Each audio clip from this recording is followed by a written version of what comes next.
How do global rent control policies vary? Imagine trying to rent a home in a city where the rules keep changing.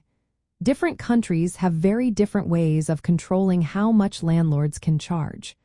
These rules are called rent control policies. They can be very strict or quite flexible, depending on where you are. In some places, rent control is very tight. For example, first-generation controls set strict limits on rent increases. Rents might be frozen for years or only allowed to go up by a tiny amount each year.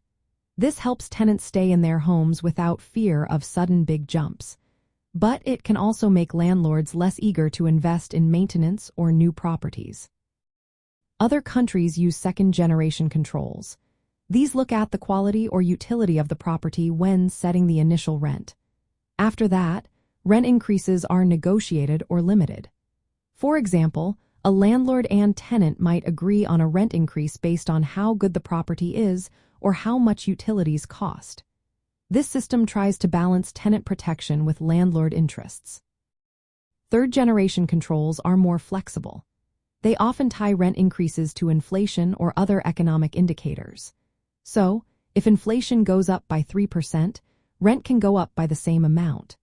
Countries like Germany and France use this method mainly in cities where demand is very high. These areas have what are called pressure zones, where rent increases are tightly controlled to prevent prices from spiraling out of control. Some countries only regulate rent increases after a lease starts. Others also control the initial rent when a tenant first moves in. For example, in Sweden, initial rents are set through collective bargaining between landlord groups and tenant unions. This means rents are based on the property's utility rather than the market price. In the United States, rent control laws vary a lot from city to city. Some cities have strict caps on how much rent can increase each year. Others have rent stabilization laws that allow small increases tied to inflation. Newer buildings in some cities are often exempt from rent control rules to encourage new construction. Canada and New Zealand have policies that combine rent control with longer tenant protections. These rules aim to give tenants security while still encouraging landlords to keep their properties in good shape and build new homes. For landlords, understanding these differences is key.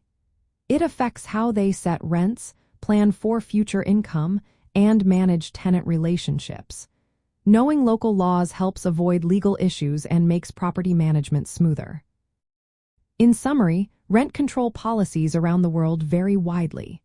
Some places have strict limits on rent increases and initial rents, while others allow more flexibility. These rules shape how rental markets work and influence decisions made by landlords and tenants alike.